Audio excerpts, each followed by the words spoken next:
Hello, welcome to ई ज्ञान। चलिए आज हम लोग मैक्सवेल्स लूप एनालिसिस मतलब मैश एनालिसिस पर एक एग्जांपल सॉल्व करके देखते हैं। देखिए क्वेश्चन क्या दिया हुआ है कि solve the network by mesh analysis, find current in each resistance. ये हमारा ये नेटवर्क दिया हुआ है, ये हमको एक मैश दी हुई है, ठीक है। इसमें 3 रेजिस्टेंस है, 1 ओम, 2 ओम और 3 ओम। इन तीनों में हमको करंट फाइंड करना है और यूज़ करना है मैश एनालिसिस का। ये मैश एनालिसिस हम लोगों ने पिछले वीडियो में अपना डिस्कस किया था, तो आप लोग मेरे पिछले वीडियो मैश एनालिसिस को जरूर रेफर करिए, उससे आप लोगों को और क्लियरली समझ में आ जाएगा। और हम लोग इसमें भी इसको सॉल्व करते हैं, ये एग्जांपल हम लोग लेकर के देख रहे हैं। तो मैश एनालिसिस को अपन कैसे सॉल्व करते हैं, याद होगा आप लोगों को। इसको सॉल्व करने के लिए हम लोगों को सबसे पहले ये देखनी पड़ती है कि इसमें कितने लूप हैं। तो हम लोगों को ऑब्जर्वेशन से पता चल जाता है कि एक लूप ये है और एक लूप ये है, ठीक है। तो इस लूप को हम लोग नाम दे देते हैं लूप नंबर 1 और इसको नाम दे देते हैं लूप नंबर 2, ठीक है। अब हमको क्या करना पड़ता है कि हमको लूप की करंट को अज्यूम करना रहता है।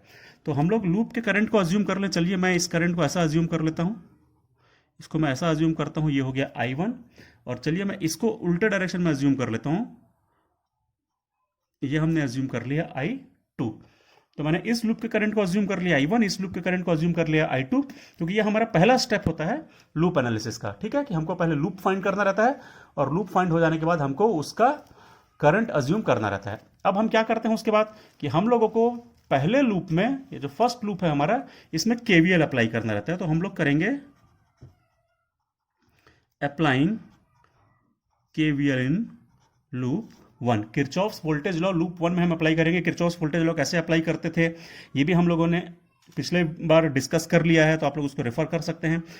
सबसे पहले हम लोग ये एक स्टार्टिंग पॉइंट ले लेते हैं और हम लोग ट्रेसिंग की डायरेक्शन जो है क्लॉकवाइज अज्यूम कर लेते हैं। तो मतलब मैं किस डायरेक्शन में ट्रेस करूंगा, मैं क्लॉकवाइज ट्रेस करूंगा। क्लॉकवाइज ट्रेस करने का मतलब है मैं यहाँ से स्टार्ट करूंगा, ऐसे घूमूंगा, ऐसे घूमते हुए वापस इसी पॉइंट पर आऊंगा। और मुझे क्या करना है कि सारे के सारे वोल्टेजेस का, जितने वोल्टेजेस मुझे रास्ते में मिलेंगे उन सबका अल्जेब्रिक सम मैं करते जाऊंगा और इज इक्वल टू 0 कर दूंगा। सबसे पहले मैं जब यहाँ से यहाँ जाऊंगा तो मुझे 1 ओम मिलेगा। इसमें से करंट कितना जा रहा है I1, तो यहाँ का वोल्टेज कितना हो जाएगा, यहाँ का वोल्टेज हो जाएगा 1 इंटू I1। ओम्स लॉ से I इंटू आर। उसका साइन मुझे डिसाइड करना पड़ता है कि ये प्लस साइन होगा कि माइनस साइन।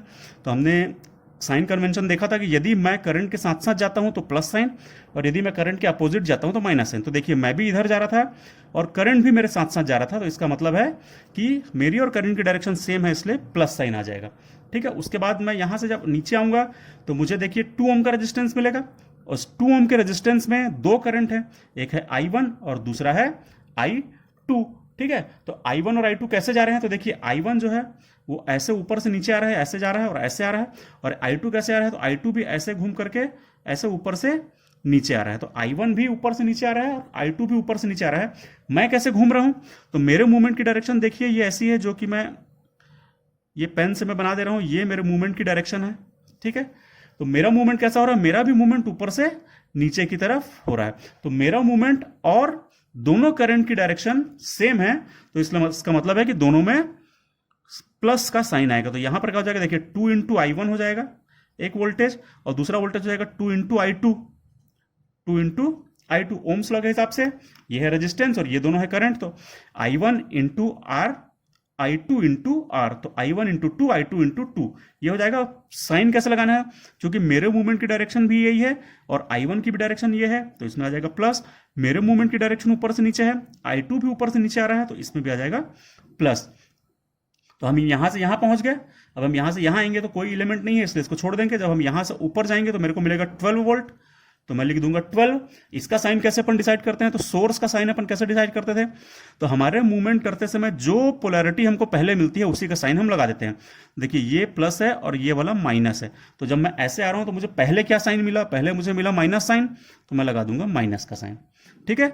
और उसका जैसे ही मैं अपने स्टार्टिंग पॉइंट पे पहुंच जाऊंगा जहां से मैंने स्टार्ट किया था, तो समेशन हो जाएगा हमारा 0। तो इस प्रकार से अपन लोग केवीएल की इक्वेशन बना सकते हैं। आई होप आप लोगों को समझ में आ गया होगा। देखिए मैं इसमें करंट के साथ साथ जा रहा था तो +1 I1, इसमें मैं I1 के साथ था तो +2 इंटू I1, लेकिन I2 भी साथ साथ जा रहा था, वो भी मेरे साथ साथ जा रहा है, तो 2 इंटू I2 +2 इंटू I2, और 12 वोल्ट का माइनस साइन मुझे पहले मिला, तो -12 इज इक्वल टू 0। इसको थोड़ा सा सॉल्व कर लेते हैं। ये I1 और ये I1 कितना हो जाएगा, ये हो जाएगा 3I1 plus 2I2 is equal to 12। ये बन गई हमारी एक equation, this is equation number 1 लिख लेंगे हम लोग। अब हम क्या करेंगे, now we will applying KVL in loop 2। ठीक है, अब हम केवीएल लूप 2 में अप्लाई करेंगे। ये मेरा लूप 2 है, इस लूप 2 में अपन केवीएल अप्लाई करेंगे। इसमें हम लोगों ने करंट की डायरेक्शन ऐसे मानी है। ठीक है, चलिए हम लोग इसमें जो ट्रेस करेंगे उसको अपन एंटी क्लॉकवाइज ट्रेस करते हैं। आप चाहते तो क्लॉकवाइज ट्रेस भी कर सकते थे, कोई दिक्कत नहीं है, लेकिन हम कैसे करेंगे, हम एंटी क्लॉकवाइज ट्रेस इसमें करके देखते हैं। ठीक है, कि उससे क्या अंतर पड़ता है।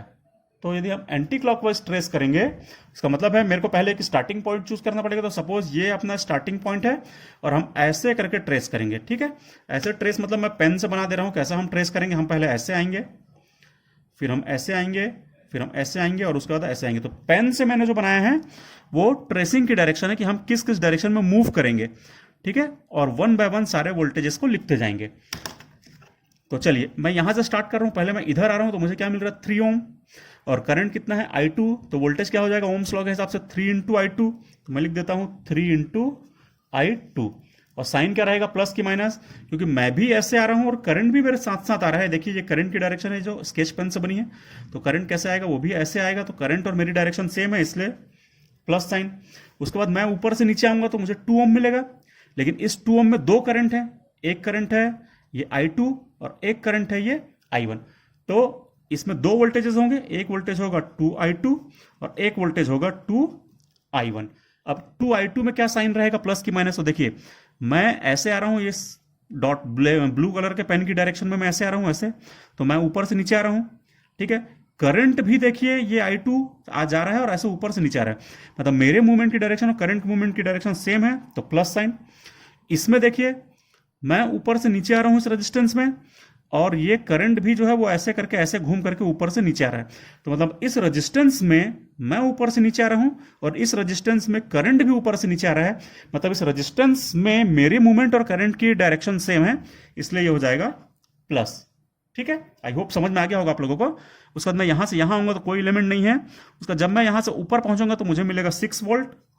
6 वोल्ट मिल गया, लेकिन इसमें पहले क्या साइन मिलेगा, तो देखिए ये माइनस पोलैरिटी है, ये प्लस पोलैरिटी है। तो पहले मुझे माइनस पोलैरिटी मिल रही है। यदि मुझे पहले माइनस पोलैरिटी मिलती है तो मैं साइन लगा देता हूं माइनस, और जैसे ही मैं अपने स्टार्टिंग पॉइंट पे पहुंचता हूं तो मैं कर देता हूं इज इक्वल टू 0।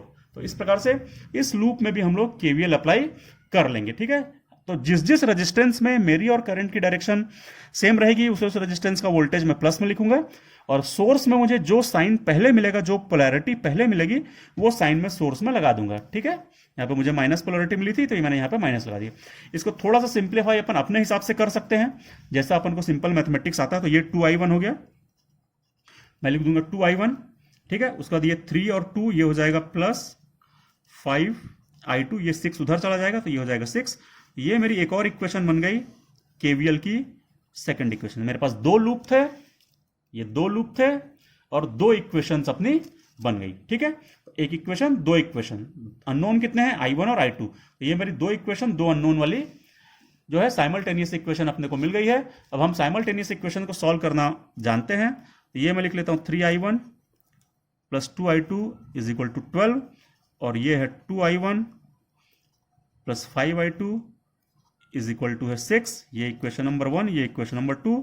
दो इक्वेशन दो अननोन, इसको हम बड़े आराम से सॉल्व कर सकते हैं। इसको सॉल्व करके देखिए कितना आता है। सॉल्व करने पर आ जाएगा I1 इज इक्वल टू आ रहा है 48/11, दैट इज 4.364 एम्पियर, और I2 इज इक्वल टू आ जा रहा है -6/11, दैट इज 0.545 एम्पियर। ठीक है, तो इस प्रकार से दो साइमल्टेनियस इक्वेशंस को अपन सॉल्व कर लेंगे। दो इक्वेशन है, दो अननोन है, तो बड़े आराम से हम लोग I1 और I2 को फाइंड कर सकते हैं। ठीक है, ये I2 जो है वो माइनस में आ रहा है, इसका मतलब ये है कि हमने जो करंट की डायरेक्शन अज्यूम की थी वो हमको रिवर्स अज्यूम करनी चाहिए थी। यदि हम उस करंट की डायरेक्शन को रिवर्स अज्यूम किए होते तो वो प्लस में आंसर आता। देखिए यहां पर ये हमने करंट की डायरेक्शन कैसी अज्यूम की है, करंट की डायरेक्शन हम लोगों ने अज्यूम की थी ऐसी। यदि हम उसको ऐसा अज्यूम करते तो वो प्लस में आ जाता। हमको I2 को ऐसे अज्यूम करना चाहिए था। ठीक है, बाकी कोई और अंतर नहीं है। तो हम लिख देंगे कि ये जो है ये प्लस में आंसर आ रहा है यदि हम इसको क्लॉकवाइज लेते तो, और माइनस में आ रहा है क्योंकि हमने इसको एंटी क्लॉकवाइज अज्यूम किया है। अब हमसे पूछा था कि find current in each resistance, तो देखिए पहले रेजिस्टेंस में करंट जो है वो I1 रहेगा, ठीक है, तो I of 1 is equal to जो हो जाएगा वो I1 के बराबर ही आएगा, और वो कितना आ रहा है, वो आ रहा है 48/11 एम्पियर। I2 ओम जो रहेगा, ठीक है, ये वाला सबसे पहले अपन इसको देख लें, ये वाला जो करंट है ये I2 के ही बराबर रहेगा, 3 ओम का करंट, और वो कितना आ रहा है, वो आ रहा है -6/11, ठीक है। तीसरा जो करंट है जो इसमें से होकर के फ्लो हो रहा है, जो कॉमन ब्रांच में से हो रहा है, वो कैसे निकलता है, तो वो निकलता है अपना जो थर्ड करंट है, मान ले कि वो I है, वो कैसे निकलेगा, वो निकल रहा है I1 प्लस I2, क्योंकि दोनों करंट की डायरेक्शन सेम है। ये करंट भी ऐसे आकर के ऊपर से नीचे आ रहा है और ये करंट भी ऐसे आकर के ऊपर से नीचे आ रहा है, दोनों सेम डायरेक्शन में आ रहे हैं। इसका मतलब है दोनों जो होंगे वो ऐड हो जाएंगे, और हम इन दोनों को ऐड करके निकाल लेंगे तो कितना आ जाएगा 42/11 एम्पियर आ जाएगा। इस प्रकार से हम लोग सारे करंट्स को जो है बड़े आराम से फाइंड कर लेंगे। मैथ्स एनालिसिस जो है काफी सिंपल मेथड है किसी इक्वेशन को सॉल्व करने का। आई होप आप लोगों को समझ में आया होगा, और यदि आप लोगों को समझ में आया तो प्लीज मेरे चैनल को जरूर सब्सक्राइब कीजिए। Thank you.